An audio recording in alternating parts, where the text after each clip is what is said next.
Welcome to the show. Glad to have you with us here today. Hope you're having a good one. Another very fall-like day outside today in and around South Bend, Mishawaka, Granger, Elkhart, wherever you happen to be.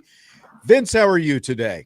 I am about as good as you can get because we are on the eve of fall break, baby. Yes. So get a couple of extra days off for the weekend. So no complaints here. It's a bye weekend for Notre Dame. Yep.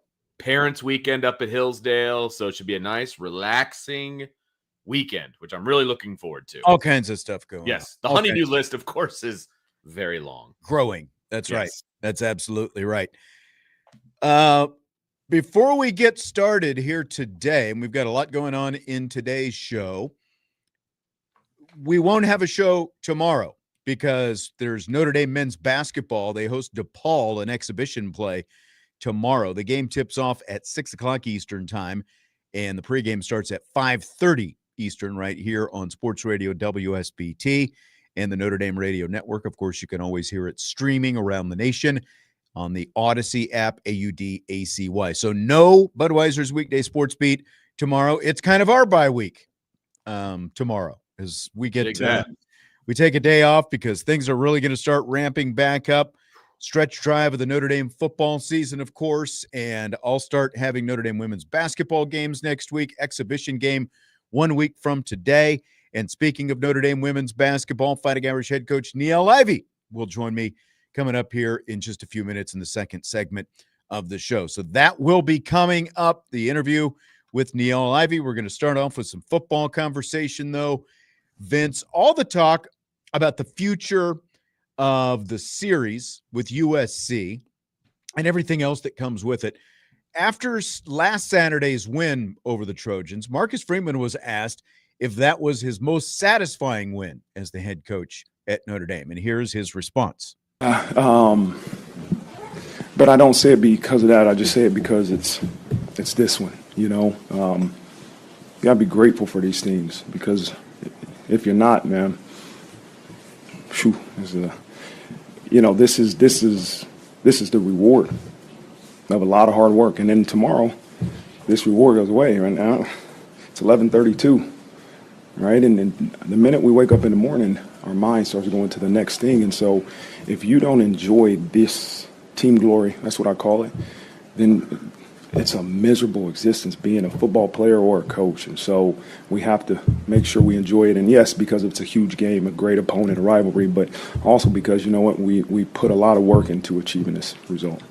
So Marcus Freeman didn't want to go there. He didn't want to give it labels, didn't want to necessarily say what his most satisfying win as head coach at Notre Dame is. What do you think would be the most satisfying? You know, maybe it doesn't have to be Marcus Freeman's perspective. Maybe it can be, you know, just bigger picture, whatever our perspective is. What do you think, Vince? Well, I think, you know, personally, probably his first win as a head coach was probably a big deal. You know, that's probably very satisfying. Yeah. And that was delayed for a few games, obviously, with kind of what's talk about delayed gratification. Yeah.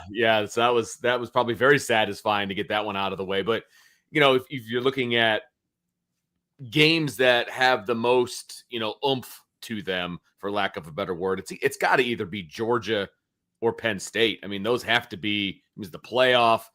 Georgia probably over Penn State because, you know, it's the SEC. Georgia has much more success as of late with national championships, and it's still Kirby Smart. It's not like it's a new regime. I think it's got to be Georgia. I would say Penn State would be right underneath it because of what was at stake during that game and you know, to get you to a national championship and all of those kinds of things. So I think it's got to be those two, right?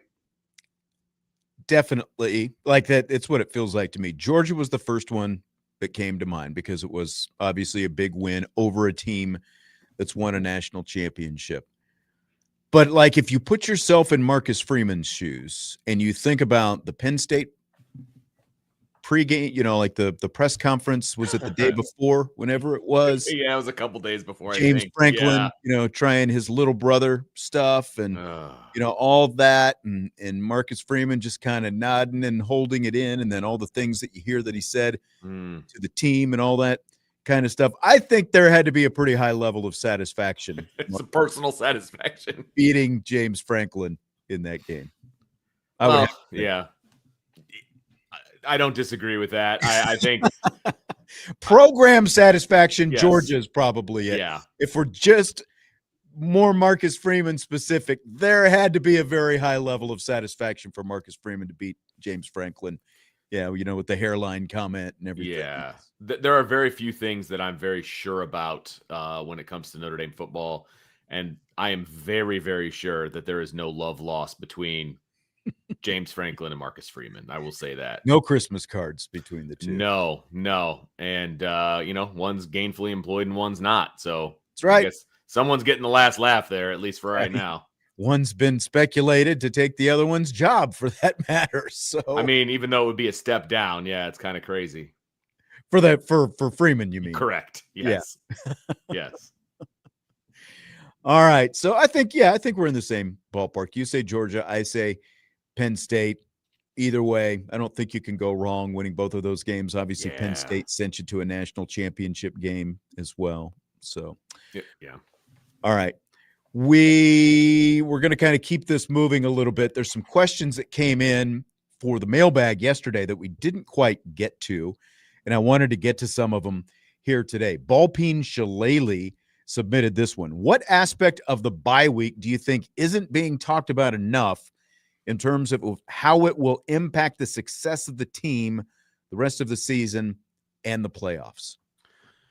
I would say red zone offense, self-scouting, I think is a big one because, obviously the red zone has not been kind to Notre Dame from an offensive standpoint. Just, they have not been as efficient as they would want to be. They haven't been as efficient as we would want them to be, as fans and things like that. So I think giving Mike Denbrock some extra time to kind of sit back, do some self-scouting about what the red zone offense really looks like and what they want to accomplish, I think that's going to pay the biggest dividends moving forward, not only in the rest of the regular season, but more specifically if they're lucky enough, to get into the postseason, into the playoff, I should say. I think that will pay off big time. I think so as well. And I was kind of trying to think because the question is posed, what isn't being talked about enough? And like yesterday, we talked about bye week, what's your mission and stuff like that. And we talked about like Andre in the YouTube chat is saying physical and mental recovery, like we get healthy. I think that's always the top thing. Oh yeah. When you get into a bye week, especially when you do have some guys dinged up and you can give them an extra week off and some extra days off from practice that they don't have to worry about, whether it's the kicker or the nickel or whoever it happens to be. So I think that's always going to be important. The one, I kind of tried to think, like dial this down, sort of, this is sort of an, like it's asking what's an under the radar kind of thing, basically. Jaden Greathouse is my response to this because we're still, obviously he's missed the last few games and, with that quad. So like he plays into that health aspect. So you get him back and maybe you figure out a way to make him more of a factor in the offense. You don't want to force it, definitely, but like he's another dynamic part of this offense that's, that can help take this offense to yet another level. So I think that Jaden Greathouse is kind of that for me. I like that. Yeah. I don't think he's getting enough talking points as well because he's just hasn't been a part of the offense really all season. So that's a really good one. Touche to you, sir. Oh, thank you. Thank you very much. Ring that bell for you. Did my best. Went out, like I said, I went off the radar as far as I could. Yeah, no, that's good.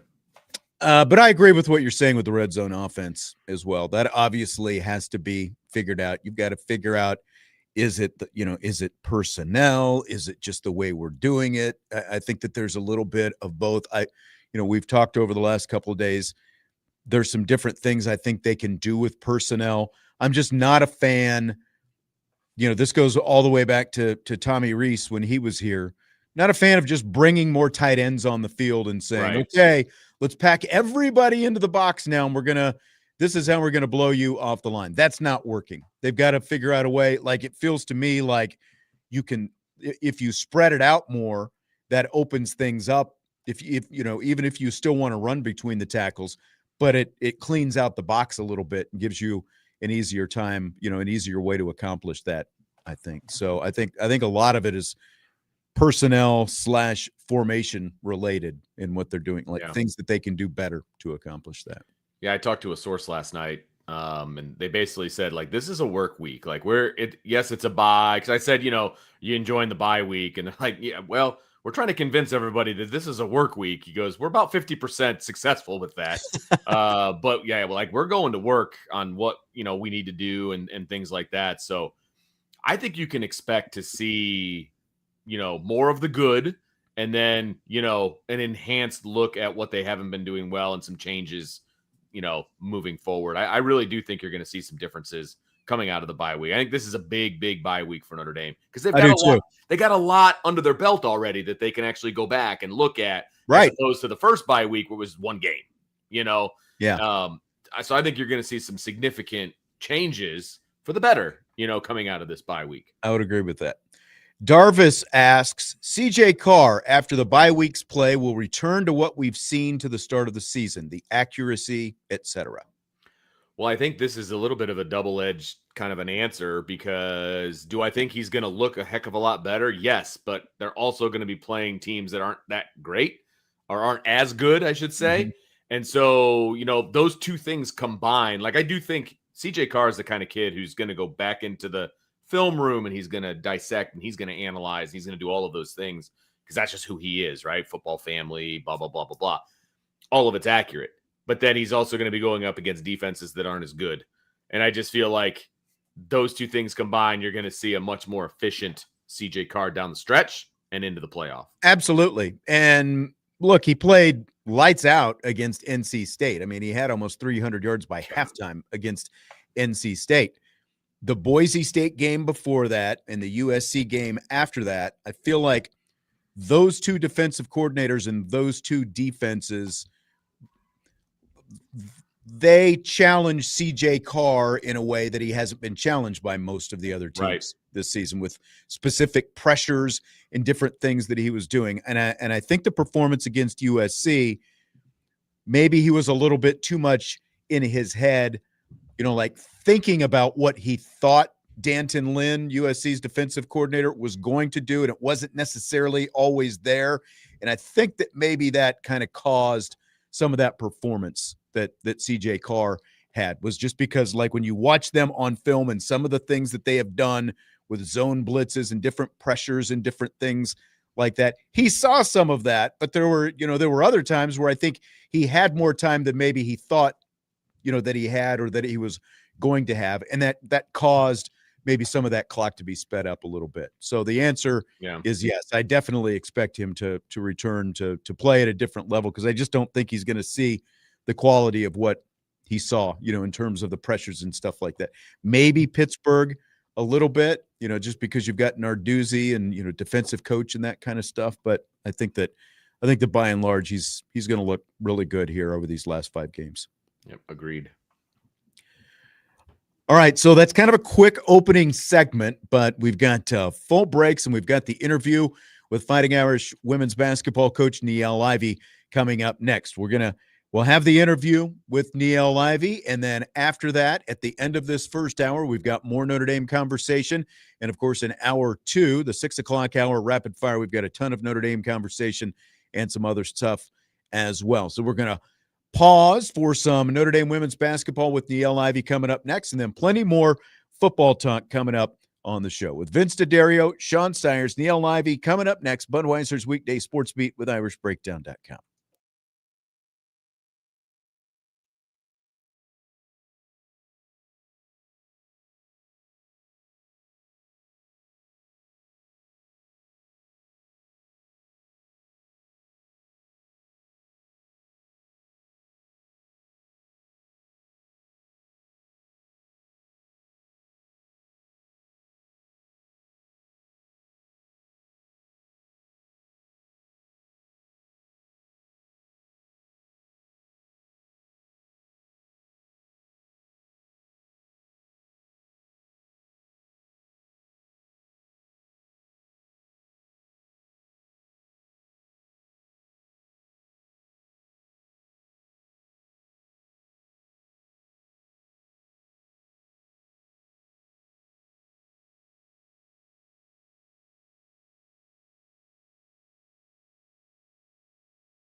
Budweiser's Weekday Sports Beat with IrishBreakdown.com continues.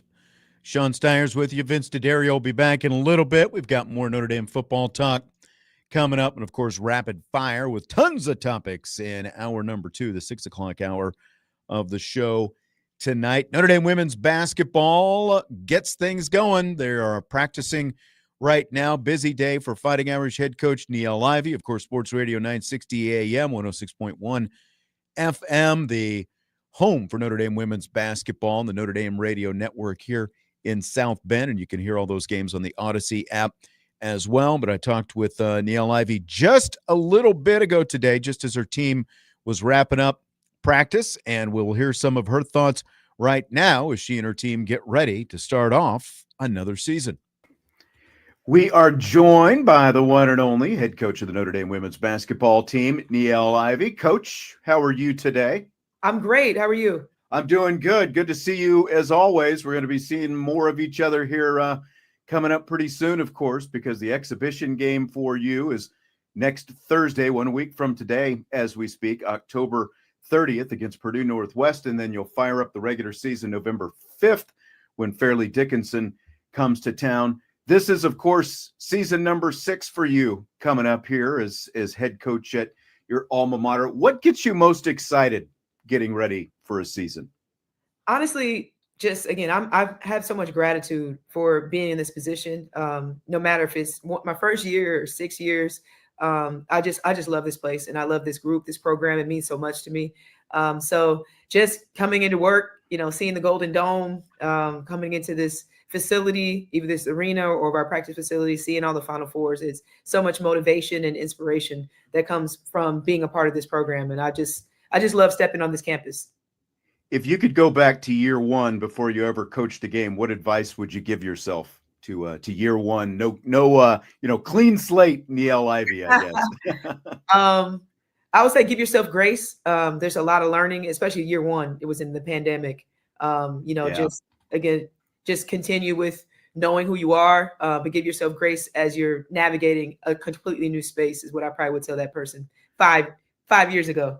Man, amazing. And so when you look at now with all this experience that you've got as a head coach now through 5 years, do you think you're more different as a coach, or is just kind of the landscape of the game more different right now? I think it's both. I think I've adjusted to the different makeups of the team, and just learning again, like having 5 years under my belt. I've learned a lot from experiences, either in-game experiences, teaching, bringing new ideas in, and just growing as a coach, confidence growing. Every part of my coaching personality has really grown. And then just, I think the landscape has changed everything, from the pandemic to the NIL to transfer portal. So knowing that it's a different generation. I've gone through a whole class, a class of 4 that has been with me from the beginning, and so kind of adjusting to the new era of talent.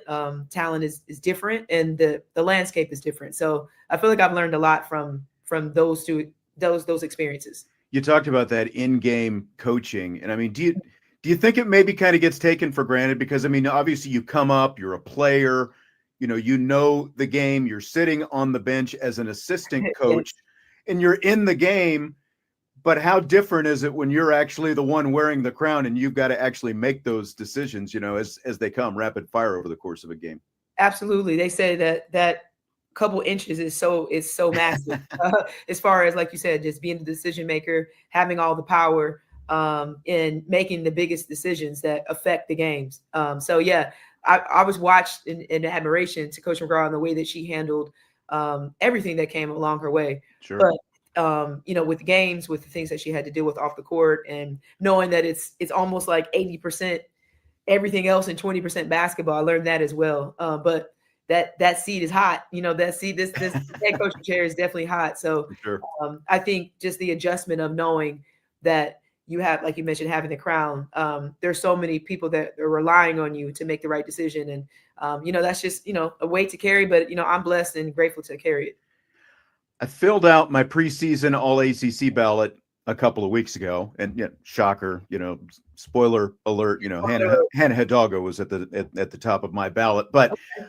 I was really kind of struck by just the turnover across the conference from last year to this. And I don't know, like how much you've really looked at it so far. Is this maybe the most turnover from one season to the next that you can remember? Absolutely. I mean, there's so many new faces. There is a in the ACC, so there's definitely a lot of new faces. There was a lot of movement, and rosters have changed a lot. So it definitely feels like kind of a brand new ACC. Yeah. But yeah, I mean, it's going to be incredible because I think there's still a lot of parity within our league, but definitely a lot of change that's happened in the offseason. Well, and obviously Hannah Hidalgo is still here on your team, back for her junior season now at Notre Dame, the reigning ACC Player of the Year. But of course, a lot different looking team around Hannah for you compared to last year, compared to some turnover. So for her specifically, how does that maybe change what you need / expect from Hannah going into year 3 here? Yeah, I mean, I'm really excited for her. She's come off a really incredible summer. She's worked really hard. Had a chance to play for USA Basketball, the Merit Cup, and won the gold. And that was a great experience for her. She's done so well with USA Basketball. She's carried all those experiences with her. She's a lot stronger as far as in her entire game. But just knowing that she has that maturity level this year, leading us, I think leadership is like the biggest thing that people are going to recognize. When you have 2 years under your belt, she's been in the fire for the last 2 years, and now coming, like you mentioned, preseason All-American, preseason Player of the Year. She has all these expectations and accolades that come along with who she is. And I think the maturity part is what I've been really impressed by, and her leading, her leadership with this team. And like you mentioned, we have almost like a brand new team. We have that core of KK Bransford coming back from injury and Kassan Prosper. But I've added a lot of new faces that can help the entire team and help Hannah. So look, I've been excited about our new additions, but really impressed with the way that Hannah's really led this offseason and preseason. Well, if you picked one thing, and maybe it's what you just talked about a little bit there, but so many great things about her game. If you could pick one thing, is there one thing you think that makes her so special? I think her competitiveness. When she steps on the court, she has no fear. It does not matter who she's playing. It doesn't matter what the stakes are, the stage. She just has this fire and competitiveness. She has an incredible high level of confidence. She plays at an elite level every time she steps on the floor. So if it's practice, she's always going to give you her, more than 100%. And, when she steps on the court, it's just like, it's us against the world. And I love that. She plays with a chip on her shoulder, but I just love her competitiveness and her confidence and how she shows up the same way every day.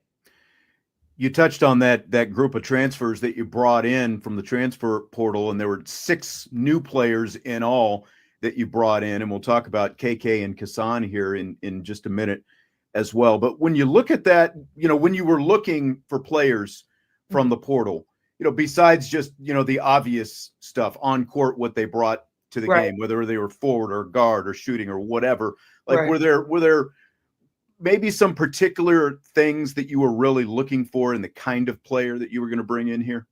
Yeah, I mean, I knew I needed some depth in the forward position. So I thought Gisela and Malaya could kind of fulfill the spaces that we needed. And then Vanessa, another great ball handler, 3-level scorer. I loved her experience. I felt like playing against her in the ACC, very solid, very steady, and she's proved me right. She is a hard worker. She's so competitive, so smart, incredible high IQ. One of the hardest workers on our team. She's been an incredible addition, and I knew I wanted somebody that can help. Sometimes she might run the point, or she can be the 2 guard and have Hannah off the ball. I thought she would be a great addition with that.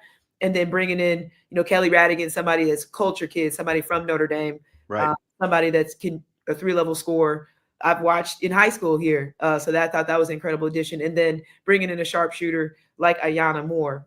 She's, shooting over 35%, 36% from the 3, having somebody that can stretch the floor. And also with her experience being in the SEC, I thought all the pieces fit. And culture-wise, amazing. They stepped on campus. I'm like, oh my gosh, it was just a perfect fit in all aspects. And I'm looking for more than just talent. I'm looking for character. And I felt like they all checked the boxes with that. Have any of them surprised you to the extent of like, well, I knew she could do this, but man, it turns out she can also do this, that kind of thing. Yeah, I think Giselle is one for me. She's she's playing a different position for us a little bit. She's playing a little bit she's playing the 5 a little bit. Sometimes she's playing the 4, and she's just growing her game, and she could be the 3. And I've seen her just get better every practice, and it's been awesome to see her development. With pace and just learning the system, and just having that Euro flair that she has. She's got a great 3-point shot. She's had a really great preseason, I guess you can say, and practice. So I've been very impressed by her. Well, and she's one of those front court players. Obviously, she and Malaya Coles, and of course, Leah Macy's still trying to come back from that injury that she had in high school. So how do you kind of approach that front court? Because that is obviously, from the numbers standpoint, that's where it's a little bit thinner going into the season. Yeah, I mean, just for her is just, I'm honestly having a lot of versatility, even with Cass. Cass and KK have helped out, having a little bit of versatility with that. Just trying to stay healthy, to be honest. And everyone is just playing whatever role they need to play. Sure. We want to win, and we want to get better every day. And I've been putting, most of our team in different positions, and knowing that our offense is very fluid. So it's positionless. There's a lot of times we could be at the pinch elbow, or they could be on the perimeter, and just making them comfortable in different positions is what we're doing. And they've been doing really well with adjusting to the different style of play. Well, and I mean, Cass is obviously, she's technically a guard. She's listed as a guard, but she's also 6'3". And so Yes. like when you look at her, is she someone who could literally play, like any position for you maybe this year? Honestly, she really is. And we've really worked on that. Also KK, just having that versatility, reminds me a little bit with Jackie Young. Back in the day when Jackie played multiple positions, Jackie could play, she could play the 1 all the way through the 4. So feel the same way with Cass and KK, playing multiple positions and just being comfortable being in different spots within our offense. What do you think you've learned? You've been practicing for a few weeks now. What do you think you've learned the most about your team in that time? I've learned a lot, and it's been great because I feel like every day is something new, because, I'm still learning, at the last several weeks is learning new things about our team, but very consistent with the way they work. I think that's number one for me. They come in every day with that hunger and the desire to get better every day. Their pace and their effort has been fantastic. So that what I've learned is like they are business first. They want to get better every day, and they have really shown me just a different level of effort, and it's been really exciting to be around. I mean, conditioning, running the floor, those things are always big for Niele Ivey teams. Yeah. Like, does this team, kind of need to have those track legs even a little bit more this year? Absolutely. Defensively, we're trying to be scrappy, try to impact the ball, be disruptive, but offensively, they're really just trying to push pace as much as we can. There are times when, Cass and KK, being on the floor at the same time with their athleticism, with their size, and again, being positionless, just trying to really put pressure on the offense, either off the bounce or, kick aheads in transition. And then defensively, just trying to be very disruptive. And mentioned Leah Macy, and obviously, again, knee injury last year. It's been maybe 8-ish months, I guess, at this point. And I talked to her a few weeks back, kind of right around the time that school was starting. It sounds like her recovery is going well. Mm-hmm. Are you kind of in that middle ground wait and see in terms of what might actually happen this year? A little bit. I kind of rely on, Leah, her comfort level, and our performance team. So she's doing a great job. But again, she had her injury and had surgery in the middle of February. Yeah. And, I've come off of 2 ACLs. So I look at more long-term for her. And, she's just kind of doing exactly what she needs to do. She's progressing really well. So just kind of playing it by ear for her. But again, she's not, she's a couple months from even surgery. Her surgery was in February. So, yeah. But I'm just proud of the way that she's working. I know it's hard, being on the side. She's had many gains and has had incredible strides in the last couple months, and just wanting her to focus on having confidence and focus on, getting healthy. What do you think? You mentioned KK Bransford a couple times. What do you think is going to be the biggest difference we see in KK after she missed all of last year? Yeah, I mean, the experience, she has a very high IQ. So she's had a chance to play with some of our best teams and been a part of the ACC championship that we brought home. And so she knows what to expect. And I think, consistency for her role is going to be massive. And just being able to utilize her experience. She's in incredible shape. She's confident. She's really worked on her game. And I'm just excited for her. Sitting out is always really hard. And I know she has that hunger to be back on the floor. She's done a great job of leading. She's been phenomenal. Just, again, somebody that has been in my system for multiple years and knows the culture, the history and tradition of Notre Dame. And she's just been a prime example of that. I've been putting together, some of my information, some of the teams you're going to play in early November and that kind of stuff. Akron is an interesting one for a couple of different reasons. Not only do you have KK's sister, yes, Kaylee, on that roster, but there is also a player named Kieran McGuff, who, of course, for anyone who's been painting, you might have to go back a little bit, but Kieran McGuff, of course, is the daughter of Kevin and Letitia McGuff, who were both on staff at different points in your playing career. Yes, back in the day. That's got to be fun to see Kieran on that roster. It is. Actually, Tish called me today, which is so funny. Oh, wow. Yes. Just really excited. Again, I was trying to have a special game, either bringing KK home to Cincinnati and, her sister, being a freshman at Akron. We thought this is a perfect opportunity for her family to be able to see both of their kids who are thriving and playing on the collegiate level, which is, I think, just amazing. So kind of amazing story. And then, the McGuff family, and I've known them since I was a player, like you mentioned, and Tish is one of my best friends. And, Kevin was somebody that coached me as a player. So having their daughter play against us back at, Tish's alma mater, it's just going to be a really fun kind of family environment. Her family has supported me throughout my playing career, my coaching career. So for her aunts and cousins and uncles and her family and her mom, I'm sure her dad won't be able to make it, but her mom is going to be able to make that game. It's going to be a super special moment. Right. And of course, Kevin is the head coach at Ohio State. Yes. So he's probably going to have some other duties that night. Yeah, that's exactly right. Fans are going to have to kind of pay attention to who's wearing what uniform, though, because KK and Kaylee, I've seen Kaylee in the stands a few times. They look a lot alike. So. They look a lot alike, making sure my team doesn't pass to her. So that's right. They're very similar. They almost look like twins. That's right. I wanted to ask you before we wrap up, because these last couple weeks with all the Notre Dame USC football stuff going on and the talk about whether or not the rivalry might end and that kind of stuff. Of course, UConn is, one of your two biggest rivals, if not the biggest rival, in terms of women's basketball. It goes back to the Big East days, but you've been able to keep that rivalry going. Why is it so important for you to keep that Notre Dame UConn series going? Yeah, I mean, I think it's just important for women's basketball in general. I think when you think of big rivalries, especially in the last decade, the last 12 years, 15 years, it's been that Notre Dame UConn matchup in the Big East before we came over to the ACC. I just think it's important for the growth of the game.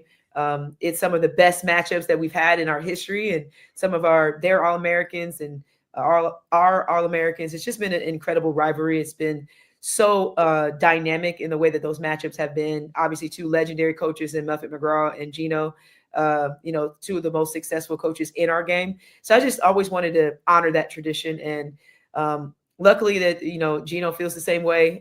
Like I said, I just think it's great for the game. I think it's some of the highest ratings that we get is that game on television. So for sure, bringing in that support and eyes on women's basketball at the highest level, I think is really important to continue growing our game. Obviously, it's an extremely hard matchup, but no, I think it's best to help grow the game. And I know our both fan bases love it. Those games are always sold out, and it's super powerful. So I'm excited to continue that rivalry. Has both sides, have they always been really committed to it? Has there ever been a time where you thought, it might go away for a little bit? Well, since I've sat in this chair, it's been, we've both Notre Dame and UConn, we've both seen eye to eye as far as keeping that tradition and keeping that schedule, keeping that matchup going. And I think we just signed on a new contract for the next 3 years or 3 to 4 years. So we're just trying to always try to keep that matchup going. Again, I just think it's great to have that matchup and to have two of the most, powerhouses in women's basketball to continue competing against each other. And just like in your last year at Notre Dame, the first championship season, 2001, this year's game is on MLK Day again this season. So that'll be fun. Of course, it'll be out there at stores, so that'll be a little different. So, Yeah. but always great to see Notre Dame and UConn, of course. All right. Well, again, exhibition opener for Notre Dame, the only exhibition game a week from today, October 30th, when the Fighting Irish host Purdue Northwest, and then the regular season opens November 5th against Fairleigh Dickinson. And of course, you hear all the games on the Notre Dame Radio Network. Niele Ivey, thanks as always, and I will see you soon. Appreciate it. See you soon. All right. That's Fighting Irish head coach Niele Ivey. We'll take a timeout, and when we return, Vince D'Addario will rejoin me. We've got a lot more Notre Dame football conversation to get to. That is coming up next. Budweiser's Weekday Sports Beat with IrishBreakdown.com.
Budweiser's Weekday Sportsbeat with IrishBreakdown.com continues.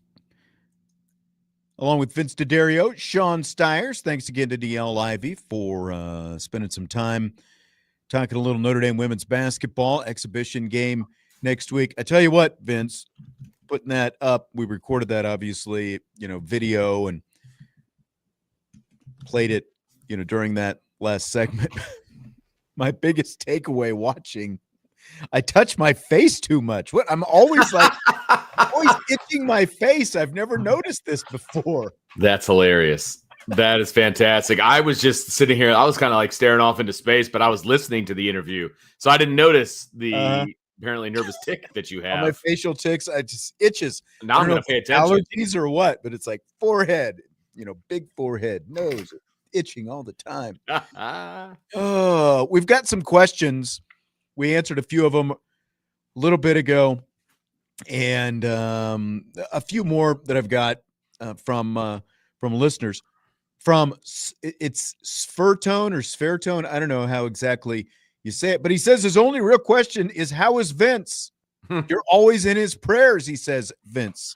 Do you want to give everyone an update on your health? I mean, obviously, I will take all the love I can get. I mean, goodness gracious, that's awesome. I feel great. I'm like 100%. Good. So I'm feeling awesome. So yeah, I'm good to go. I got another one coming up here in a few weeks, but I'm not worried about that one. So we'll cross that bridge when we come to it. That's not going to be until middle of December. So all right, we're good to go for a while, man. Good to know. Yeah. So yeah. Vince will be out for a little bit. December is going to be an interesting month between that and Christmas and everything else. I know that's going on, the holidays. Hopefully some playoff football. Yeah, hopefully so. It'd be nice if we have more December football. Speaking of which, Michael Cannon in the YouTube chat asks, what would it mean for Notre Dame football if Indiana won a national championship before Notre Dame, considering how bad Indiana has been in football since their existence? Well, it wouldn't mean anything for Notre Dame football per se. I mean, maybe it's not a great look, I guess, but this is a new world of college football with NIL and the transfer portal. I mean, it really doesn't matter the logo on the side of the helmet. You can make anybody a winner overnight if you do it right. You know what I mean? If you get the right coach in place, you got enough in the coffers to get some people to come over, and you have a convincing, pitch for the transfer portal, you can turn any team into a winner. And I will say that Oregon was a doormat when I was growing up, at some point that's going to happen. There's going to be a team that has been a perennial doormat that wins the national championship because of the way that Indiana is doing their thing. And I'm not bashing Indiana, by the way, for the way that they're doing it. They're well within the rules and they're doing what they're allowed to do. It's just, you can have a quicker turnaround nowadays because of all the new rules.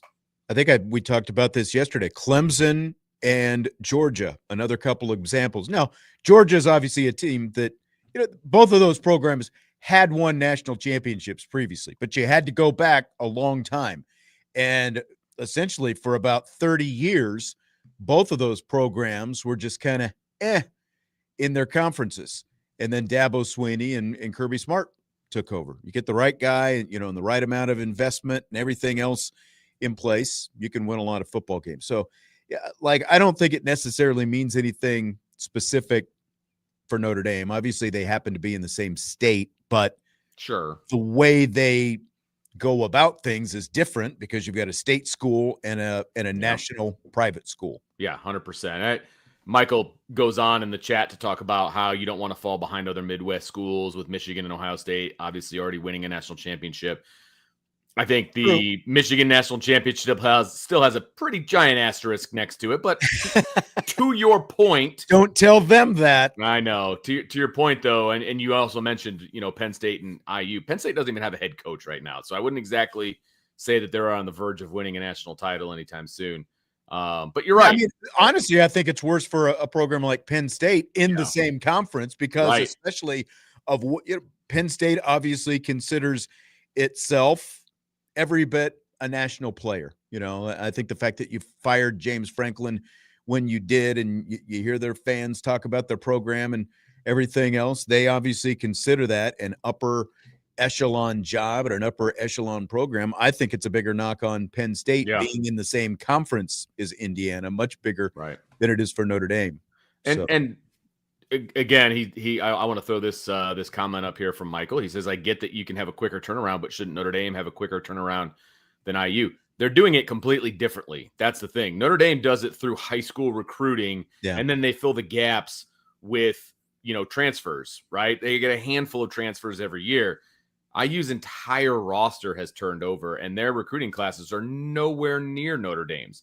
So they're doing it differently. And so you can have a quicker turnaround at IU than you can at Notre Dame because they build it up differently. And frankly, call me old school, but I like the way Notre Dame does it better because of the way that they recruit and the way they build their program from the ground up. And it's more sustainable that way, in my opinion. Now, we'll see if IU can sustain it. Maybe they can with the turnover that they have. But it's not going to be as quick of a turnaround because of the way they do it. Yeah, and now, look, this is also a big if as of right now because you're saying if Indiana wins a national championship. That's a big if, before Notre Dame. Yeah, that's a very big. They haven't even won a playoff game yet. Exactly. They played one playoff game. Notre Dame won 3 playoff games last year and went to the national championship game. So Notre Dame still ahead of Notre Dame. But I get the sentiment of what he's saying. It's like, it's kind of like as a Chicago Cubs fan for you. Now, obviously they won the World Series in 2016, but prior to that, watching the Florida Marlins, now the Miami Marlins, but when they won 2 championships in a 6-year stretch. Yeah. I think 97 and 2003. That had to be pretty tough as a Chicago Cubs fan and even a Boston Red Sox fan back at that point. Like fans of both of those long-suffering fan bases, traditional, old, like from the start of baseball, type organizations, to see an up-and-comer like the Florida Marlins basically, twirl together 2 different teams 6 years apart and watching them win World Series. Like that's kind of the equivalent of this.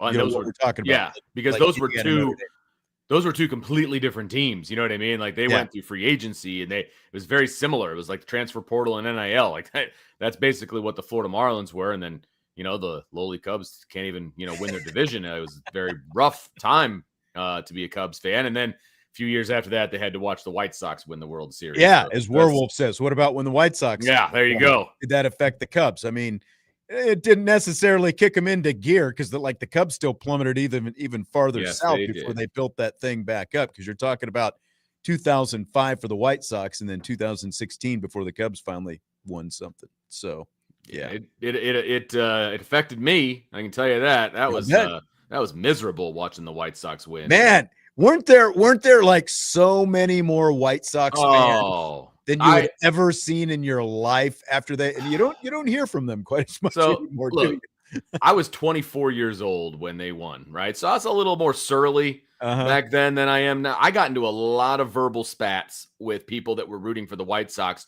who were claimed to be Cubs fans. It's a Chicago team. You got to no, you don't have to root for them. What are you talking about? Yeah. They're one of your biggest rivals. Come on, John Cusack. You can't do that. Like you remember that whole deal when the White Sox basically told Cusack, you didn't like us when we were at our worst. We don't need you jumping on the bandwagon now. Did they really? That's awesome. Yeah. Shame on you, John Cusack, then. Because just stay true to your people, man. It's okay. Stay true.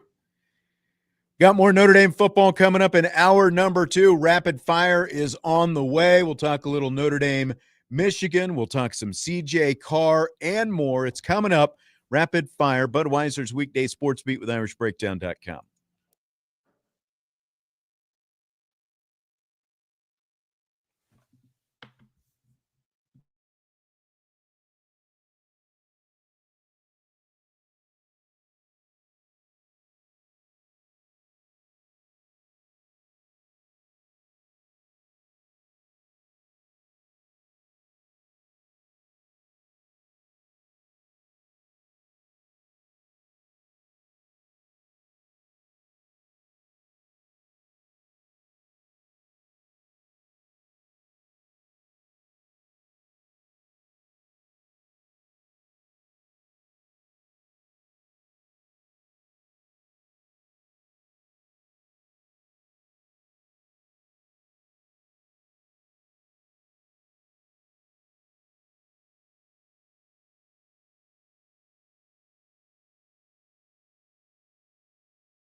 It is hour number 2 of the show, and that can mean only one thing. Vince, are you ready for some rapid fire? It's rock and roll. Last one of the week, baby. That's right. That's right. Again, a reminder, no show tomorrow because there's Notre Dame men's basketball going on. The pregame show will start at 5:30 when the Fighting Irish host DePaul in their final exhibition. Yes. So, Vince, ESPN has a mid-season college football awards list. They rank their top 10 offensive and defensive players here at the midseason. Leonard Moore checks in at number 8 on their defensive players list, but there are no Notre Dame players on their offensive top 10. Fair or foul? Are you kidding me? It's hugely foul. How do you not have Jeremiyah Love on that list? I mean, his all-purpose yards, I think, are cresting right around 1,000. I mean, and there's still 5 games to go or whatever it is. So, like, this is ridiculous that he's not even on the list anywhere. Leonard Moore absolutely belongs on the defensive list. Now, it's funny because when I first read this question, I was like, yeah, that sounds about right. You know, I don't know that anybody's really impressed. Vince, come on now. Jeremiyah Love, what are you doing? So, yeah, it's completely foul. How is he not on this list? I will say, in fairness, they did put this out before the USC game last week. A bit of a coming out party. I So give you that. maybe that performance in primetime might have sprung him in there. He's really kind of not getting, pardon the pun, the love. Like second team All-American. They did do this thing. It is the what they call it, the Pony Express midseason list today that both he and Jadorian Price are on together. It is like the duos. I think it goes back to like Craig James and Eric Dickerson, when they were called the Pony Express at SMU. They are on that midseason list, which I think is an interesting one. You got to have Jeremiyah Love in your right. I realize it's the top 10 players in all of college football, but Leonard Moore very deserving to be in there at number 8. I think Jeremiyah Love deserves to be on that midseason list as well.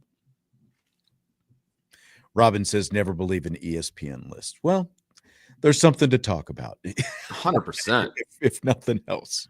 Right? Absolutely. Never believe in Notre Dame or an ESPN list until they have a Notre Dame player on. Correct. There, right? Yes. Yes. Everybody's like, well, see, I usually don't like ESPN, but here we are. Yeah. Look, I get why some people don't like ESPN. It still has a lot of redeeming qualities to it. Just this particular list, it's not good. That's all. Darvis had a question for us for the mailbag that I thought we would drop in here. I think it is pertinent to hear. Do you buy or sell Jeremiyah Love being in New York for the Heisman Trophy ceremony this year? Well, he is not getting a lot of love right now from the Heisman Trophy, like media or whatever. Like it just doesn't feel like he's getting a lot. But I do think at the end of the day, look, Notre Dame is going to be on the precipice of a college football playoff berth. I think he's good. Jeremiyah Love is still going to continue to rack up some yards and all of the things. So I do think he has a good opportunity to be in New York. I'm hoping that Notre Dame starts to amp up the Heisman love here for him and that they start pushing this thing a little bit more. Because as of right now, they haven't pushed him at all. That's true. So I'm hoping they start to push him a little bit more. Could they start nudging it? I think like the performance that he had, man, just beating everything up here, beat my microphone up. The performance he had against USC last week, that could be a launching off point. Now he's not going to probably have any more primetime games. And obviously the level of competition that he's going to play is going to be different. But if you see like like those kind of big moments, those big breakaway plays and stuff like that, like we saw for Jeremiyah Love against USC, I think that helps him. What does not help him is, what's being brought up here in the YouTube chat, not a quarterback. And that obviously hurts. Like Ashton Genty, as great a season as he had last year, he couldn't even crack it in terms of winning it. Obviously, it takes a lot for a running back to get in there, but I think that the kind of performance, you don't have to get 200 yards every time. Jeremiyah Love starts with a few highlights, some breakaway plays, looking looking very dynamic, not just trying to hurdle guys to get out of the backfield, but has more of those long highlight type runs. I think he could find himself at least in the conversation. I think it's going to be really tough for him, though, to get to New York when it's all said and done. Now, all that said, there's also, here we are almost at the end of October, and there is no real clear front runner type guy for the Heisman Trophy right now. I do agree with that because there's a lot of split decisions out there, and there's a lot of guys kind of playing up and down. You know what I mean? And there's some popular picks there. You know, the kid from Alabama. You've got Pavia from Vanderbilt. You know, but there's really not a lot of names at the top of the list. So I think it's anybody's game right now, to be perfectly honest with you. And I think that can benefit Jeremiyah Love right now. Yeah, I mean, we were talking about Indiana earlier, and when the Indiana quarterback is one of the top guys being talked about for Heisman right now, you know, college football is a little different in 2025 compared to 2023 or any time before. Fill in the blank. CJ Carr's performance this season has been blank compared to the expectations you had for him coming into the year. I would say that they're right about on par with what I was expecting. You know, we knew that he's a student of the game. We knew that he had some ability. And then we also knew he was going to kind of be up and down. You know what I mean? Like, if he hadn't had some of the downs that he's had thus far, I would have been like, he's overplaying where I thought he would have been. I think he's kind of come down to earth just a little bit over, you know, with the last game and things like that. So I think he's right about where I thought he should be. What do you think? I think he's a little bit ahead of what I thought he would be. Like, I don't think that – have there been learning moments? Yeah. You know, just, you know, the biggest one being last week. You can't throw that ball in the end zone. You've got to throw it away. Like, that's a learning moment.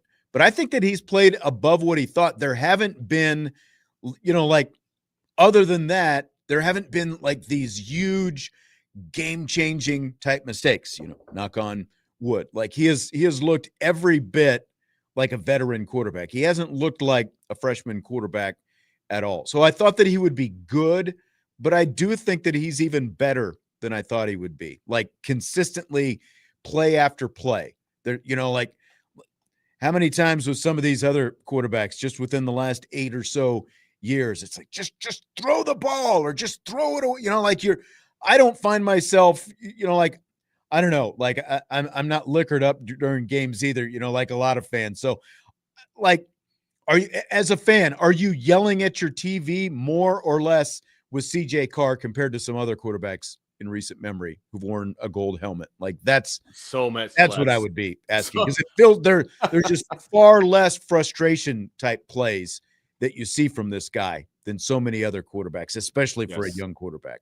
Oh, could not agree more. I'm not yelling at my TV like I used to.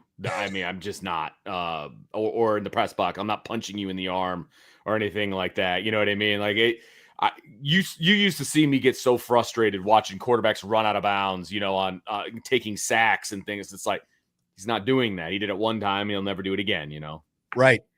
Exactly. Now, I've got to find this next cut because I've got a cut that we're going to play here. Ooh, here it is. This went more smoothly than I thought it was going to go. We're going to play a cut for this next question.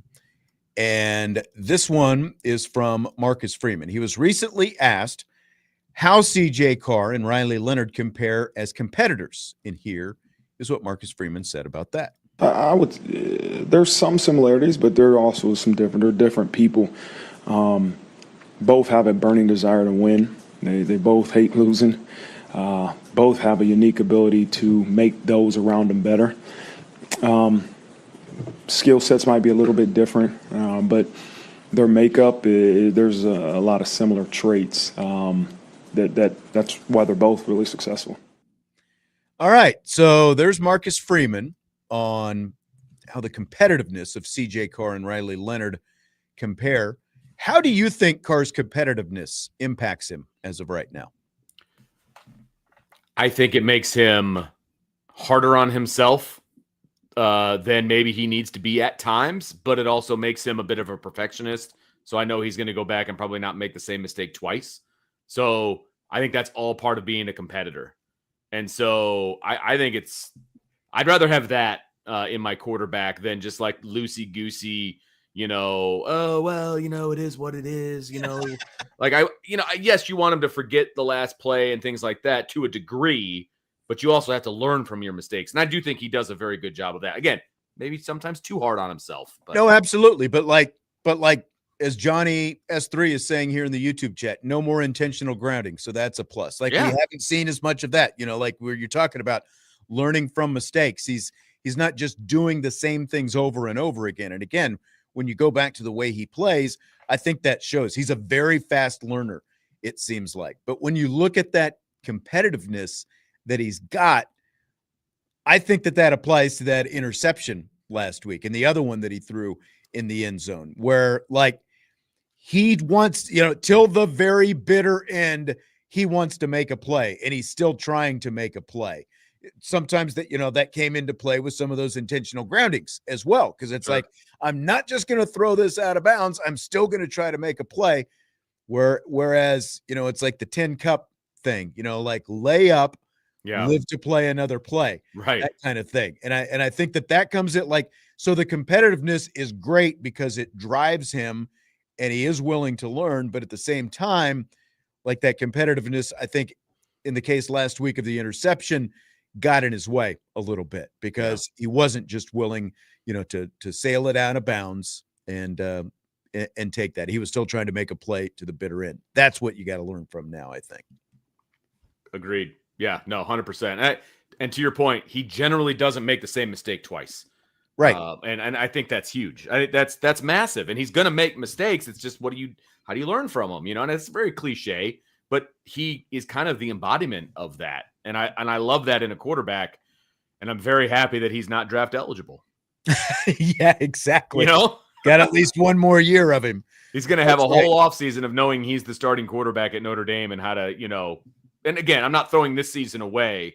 I'm just saying him specifically knowing he's going to be the starter and how much work he's going to put in the offseason. I'm very excited for next year as well, but it's about this year. Yeah, but it's that competitive edge that separates the ones who are really great compared to just really good. Like look at Tom Brady, absolutely, Peyton Manning, like both of those guys, like ultimate competitors. When I asked Niele Ivey a little bit ago about what really separates Hannah Hidalgo, the first thing she said was competitiveness, and I think that you could apply that to a player like Niele Ivey back in her playing days, and to a coach like Muffet McGraw when she was coaching. Both of them, ultimate competitive. And I think that you can just go on down the line, and the ones who are just bitterly competitive. If I can talk a little bit, like they're the ones who ultimately, that's the cream that rises to the top. I think. Yep. Agreed. Marcus Freeman was on the Bussin' with the Boys podcast this week. One of the benefits of bye week is the head coach does some of the national interviews. So one of the hosts, Taylor Lewin, is it Lewin or Lewan? I think it's Lewan. He's the Michigan guy, right? Right. He played tackle for Michigan. He asked Marcus Freeman this question about maybe a little Notre Dame, Michigan in the future. And here's the question and answer from Marcus Freeman. I was at Michigan every second or third game of the year. It'd be Notre Dame. And it was such a beautiful rivalry. And after I left, I don't know how many years since we have played, could we talk to the AD at Notre Dame? Do I have to go talk to Michigan? We got to get that rivalry back in check. It's such a beautiful helmet game. Same architect made both stadiums. Like it's almost a religious experience. Would you be for Michigan Notre Dame again? Oh, huge proponent. Yeah, absolutely. Like I remember growing up watching Michigan play Notre Dame, right? And that is such a great rivalry. And you talk about two iconic programs. I would love to see that happen in the future. And I don't know if there's discussions. I don't know if it's on our future schedule. It might be. I think actually now that you said that, Taylor, like I think it is on our schedule in like 2030 or something like that. I always say about being alive then. 5 years. Yeah. We have to get that back going.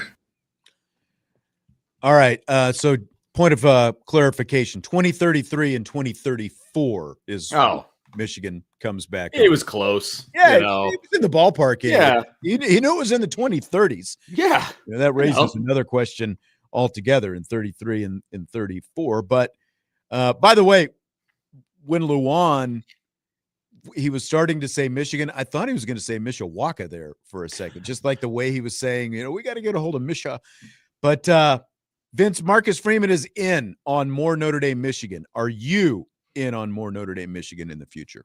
I will first say that was not the voice I was anticipating from an offensive tackle. I will just throw that out there. But anyway, when you see like when you look the photos of him in his playing days compared to now, he's one of these guys who that just like slimmed way down, lost all the weight. Yeah, like Joe Thomas and Mirko Jurkovic and those kind of guys. Yeah. Yep. But anyway, to the question about Notre Dame, Michigan. Look, I like when Notre Dame plays Michigan. I just don't want it every single year. I want it to be, 2 years on, 2 years off, something along those lines. Let's put something else in that spot. I'm fine with them playing. I think they've taken too much time off. I'll be honest with you. It's annoying when they play because the fans are annoying and all of those kinds of things. Yes, but at the same time, it's a great rivalry. I'm here for it. It's great when they win. It's terrible when they lose. That's the name of a game when it comes to a rivalry. I want it back. I just don't want it every year. I would agree with that. I think we've said before, like if you could rotate it like every 4 to 6 years or something like that, so that it's at least on a more regular basis.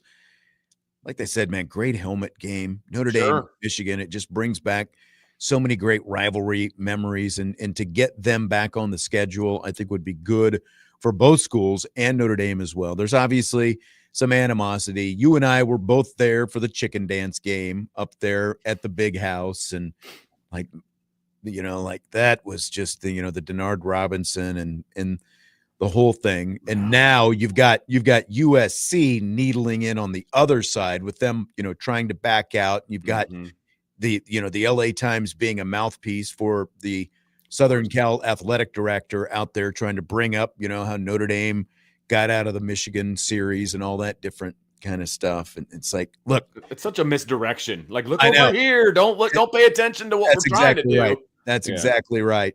Yep. That's exactly what it is. But I think it would be great for college football if they did it. And again, like we have to wait 8 more years. And by the time 8 more years rolls around, I think, what was it? Was it 2018, 2019? The last 2 games it sounds right. They played. That's like 14 years. A long time in between games. That is a very long time. So yeah, I would love to see more Notre Dame, Michigan, but I think part of that probably also depends on just so much of this other stuff, because the Big Ten is all these Big Ten schools. Now, I will give Michigan credit. Michigan and Ohio State are the 2 Big Ten schools who are actually going out and playing somebody. Yeah, agreed. In non-conference. Agreed. They're not playing they don't have the schedule that Penn State has. Right. They don't have the schedule that USC wants to have. Right. To your point. Yeah, I agree. I'll give them credit for that. Yeah. So hopefully we see more in the future. I think that would be a lot of fun for all of us. And, 2033, 2034, that's 8 years away. That would be year number 12 for Marcus Freeman. If you get to 2033. Yeah. That's exactly right. That's a ways away. I guarantee Sharon Moore won't be there by then. I think that's an absolute guarantee. I think that's a fairly good call on your part, sir.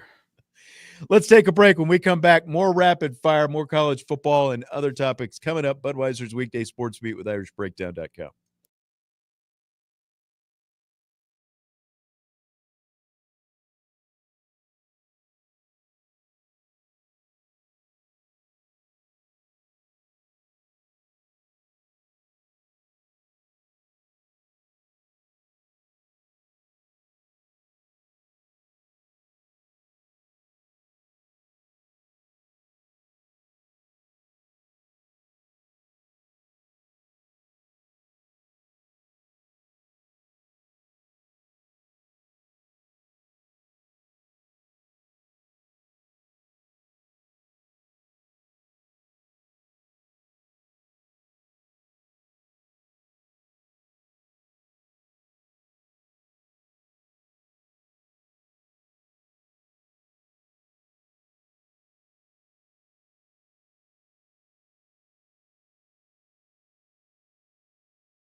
Budweiser's Weekday Sports Beat with IrishBreakdown.com. Sean Stiers, Vince D'Addario. We continue with some rapid fire. I wanted to get this question in, or this comment from Josh talking about Michigan. He says, bring back Michigan State, rotate both every year.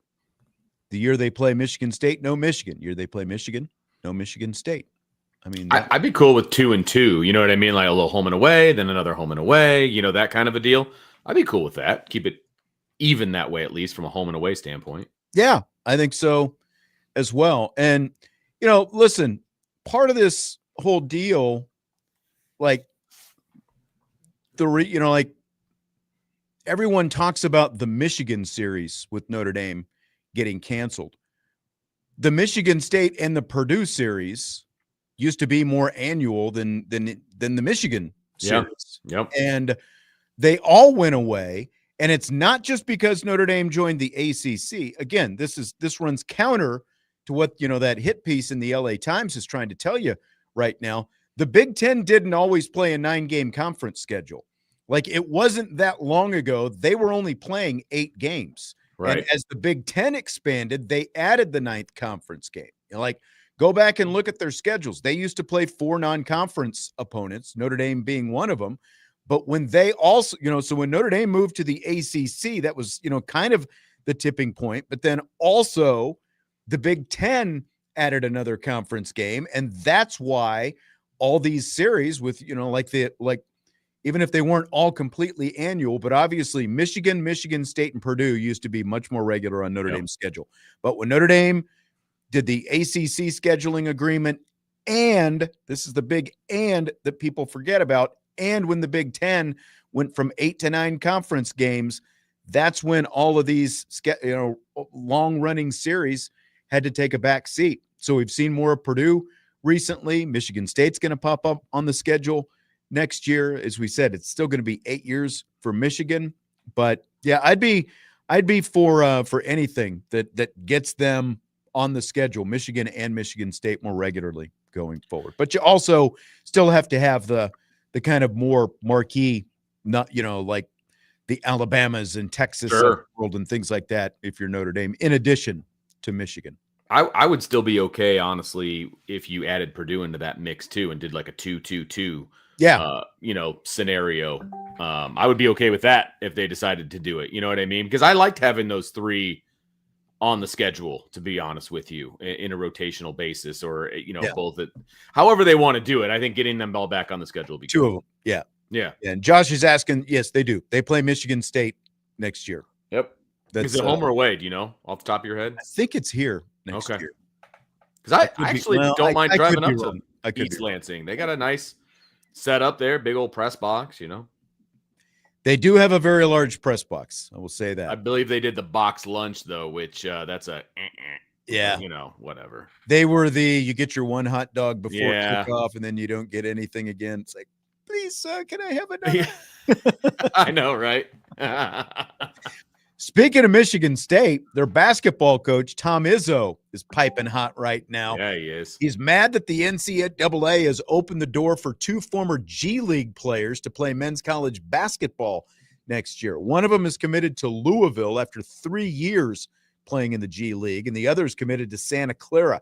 Is it fair or foul, Vince, to let these guys play in college after getting paid to play in the G League? It's foul. I don't like it. I realize, you know, there's a movie out there about a guy who's 58 years old and, you know, is going back and playing college football. Like, I realize that exists, but that's not what's going on here. You know what I mean? It's these guys tried to play professionally. They tried to make it to the NBA. It didn't work out. And now college is their fallback. Like, I don't know. I just feel like you decided not to go to college to try to go make some money, and it didn't work out for you, and now you're going back. I don't like it. It's foul. I don't like it at all. I agree. It's completely foul, because not only are they coming back, but it's, you know, it's the same sport. It's one thing when a guy like, you remember Winky, you know, like when he went and tried to play professional baseball, and then he went to college and he played football quarterback at Florida State. There have been a couple guys like him who have done that kind of thing in different sports. It's one thing when you're switching sports and you're coming back, But what this is basically doing, if we're going to do this in basketball, so what about a guy who gets drafted out of high school playing baseball? He plays 3 or 4 years of minor league baseball. He washes out at single or double A. Does he get to come back to college and play baseball now? Yeah, as a 24 or 25-year-old? Like, apparently that's the exact same situation. Right. And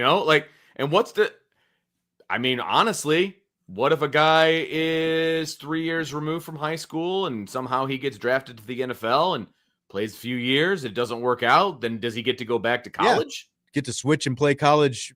Yeah, it's professional. You're getting paid to do that sport, and now you get to go back and be an amateur. Right. In theory, I realize none of them are amateurs. Well, see, and that's obviously because of NIL. That's why they're switching their stance on this whole thing, because players are getting paid now. But you're also, you've played in a professional league for 3 years. So not only have you played, you're also 3 years more physically advanced. Yep. Than some of these guys who are 17 and 18 years old coming out of high school. So there's a big difference. And I don't get letting them do this, because it's obviously going to open the floodgates for every guy who washed out giving this a shot in the G League. That was the choice that you made. And exactly. I don't like, because not only now are you coming back, what happens if he develops to an extent, where he's he plays 1 or 2 years and now he's going to go try himself in the draft again, or he's going to, pack up and he's going to go overseas and play professionally. Are you just going to turn this into basically professional basketball now? It's like, I play 3 years in the G League. I'm going to play 1 year at Louisville, and now I'm going to go to Italy and play professionally again. Where's the line? Where does any of it end? Yeah. Where's the line? I just feel like these courts are just afraid to just draw a line, and they're just leaving it kind of wide open for the next guy to have to deal with, the next judge to have to deal with. It's cowardly. I agree. NCAA has also approved a rule that's going to allow athletes and athletic department staff members to bet on professional sports. So you can be in college and you can't bet on other college sports, but you could bet on the NFL, Major League Baseball, NBA, hockey, whatever it happens to be. Do you buy or sell this move? I buy it. They're betting on something that they have nothing to do with. I don't see why that's a big problem. I really don't, because betting is such a normal thing nowadays that I don't see it's not like Pete Rose, you're betting on what you're participating in. I would have a problem with Dylan betting on Hillsdale games. Right. You know what I mean? But if you want to bet on the Colts or the Bears, go for it. I don't see what the problem is, as long as you're being responsible, obviously, about it. He actually got an email about it today, from the compliance department saying, come November 1st, you guys can, partake. And so but they're like, not until then. And the penalty is you lose a year of eligibility. If you get caught. So you lose a full if you year. do it before then, you're in trouble. Yeah, don't do it. But so I thought that was interesting. But yeah, it's I'm fine with it. What do you think about it? I was a little, kind of back and forth, but you are betting a level above you. You're not allowed to bet on anything at your level, basically, in college. So I'm good with it, because the biggest thing, like you're talking about, it's not like you're placing bets on something that you could even indirectly have an impact on or influence in whatever direction. So I'm good with it ish. I get it. Just because there's still, it just feels weird to just kind of blanket allowing college athletes to do this kind of thing. But Pandora's box has long been opened. Oh, yeah. With everything else that's out there now. I mean, we literally have a betting show, where we talk about bets, you know what I mean? And I would have a major problem, like I said, if college kids are betting on college sports. That's a little bit different. Right. Yeah, if it's a different level, they don't have any sway in how that operates, you know what I mean? And if everybody else is doing it, why can't they do it, Interesting story this week. We didn't get a chance to get to this yesterday. I wanted to bring it up. University of Tennessee baseball coach Tony Vitello has accepted the San Francisco Giants offer. He is now their new manager. He becomes the first person to go from college head baseball coach to managing a Major League Baseball team with no previous professional baseball experience. Do you buy or sell this move by the San Francisco Giants to hire Tony Vitello, Vince?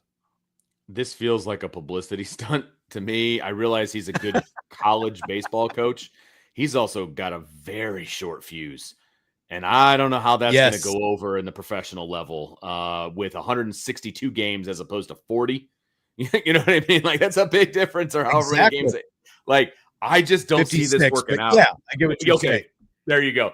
I just don't see this working out, man. I really, really don't. I just, with no professional experience whatsoever, to make that jump. Yes, baseball is baseball. I get it. But I just don't think he's got the temperament for professional baseball. That's what I have to question, because look, he won a lot of games, and he took Tennessee from nothing, took him to the College World Series 3 times, won a national championship with him a couple of years ago. But he is also probably one of the most despised coaches in college baseball, like at the very least in the SEC. But he is abrasive. He is in your face. He is known to argue virtually every ball and strike call, it seems like, if you've ever watched Tennessee, baseball on TV. And I agree with exactly what you're saying. I just, the guy would probably argue that he's looking at the sun and not at the moon if he was, if you were out there in the middle of the night and it was pitch black, like he would argue anything, it seems like. So I agree with you. Like the temperament, because like the intensity and all that kind of stuff, that can be a good thing in college when it's college and every game counts. And like you said, there's a big difference between 56 games in college and 162 in Major League Baseball when you're that intense. And so I just have to wonder like how that goes over both, like day after day, pitch after pitch, game after game. And you're also talking about guys who are not that much younger than you in some cases now, like that you're going to be like, he's at least in his 40s, I think, but still like there's just a lot different level of pitch to pitch, game to game intensity in Major League Baseball.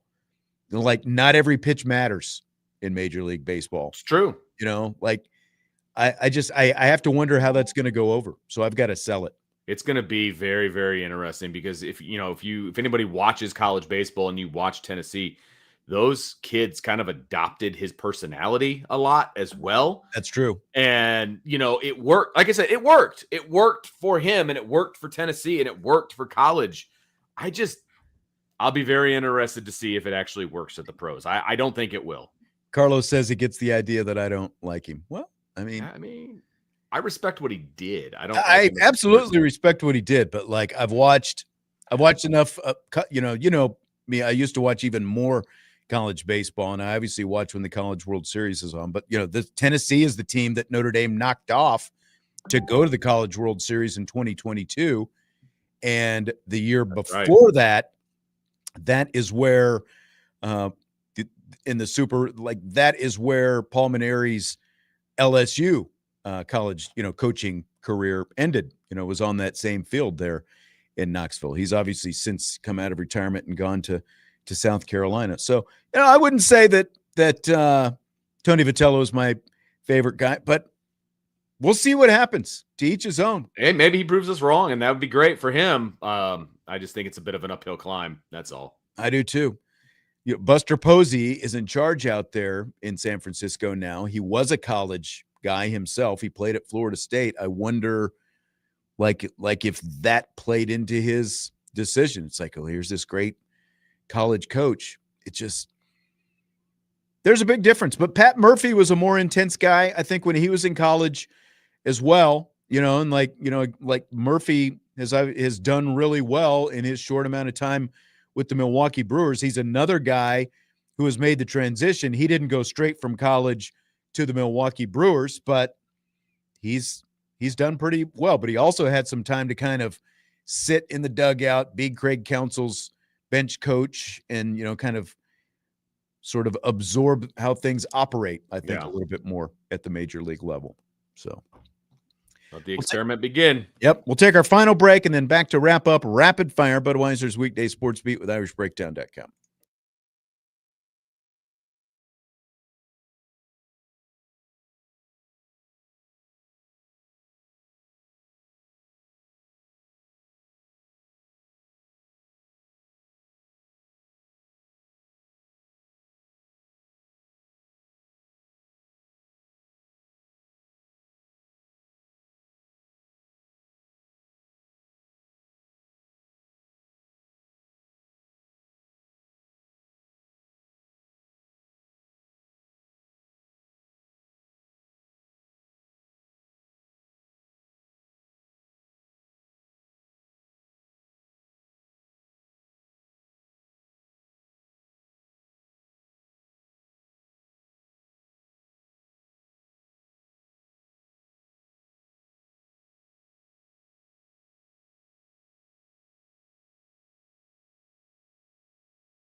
Just a few minutes left here. Budweiser's Weekday Sports Beat with IrishBreakdown.com and Rapid Fire.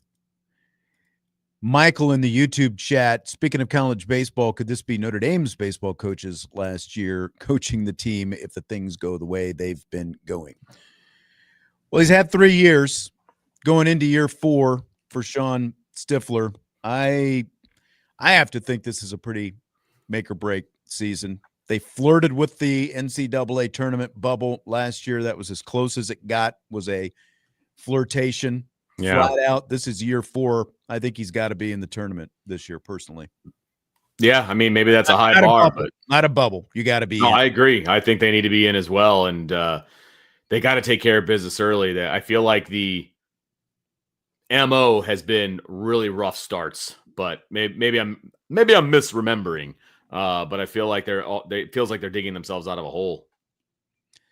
Exactly. And, again, like they flirted, they were playing better down the stretch. They got in a little bit of a roll last year, but ultimately it just didn't pan out in the end. Bernie says, can anyone explain all these 5-minute breaks? Yes, we're on the radio, Bernie. That explains it. Yep, that's it. Come in. I don't make up the amount of breaks that we play or the length of the breaks that we play. Get here and there is inventory and it says 5 to 7. Here they are. You got to play them. Got to play them all, baby. That's what we do. That's what we do. All right. Well, again, no show tomorrow. We got a little bit of a long weekend, so enjoy your bye weekend. We'll, of course, be back next Monday. Marcus Freeman will hold his next press conference next Monday. So when we come back, we will have plenty of comments from him on Monday's show, and we will gear it right back up as we get ready for some Notre Dame football a week from Saturday when the Fighting Irish head out to Boston College. Good luck to all the local football players. Tournament starts tomorrow night. Yes, that's right. Sectionals. That's right. Go get it. Go get it. All right. Well, enjoy your long weekend. Enjoy your bye weekend. Don't get into too much trouble, anybody. Don't forget, Notre Dame men's basketball coming up tomorrow. Exhibition game against DePaul at Purcell. The pregame show starts at 5:30, and the tip-off is at 6 o'clock. Vince, enjoyed it as always. I will see you later, my friend. See you Monday. Talk to everybody else Monday as well. Budweiser's Weekday Sportsbeat with IrishBreakdown.com. Enjoyed it. A quick, fast week, and we will talk to you next week right here, Sports Radio WSBT.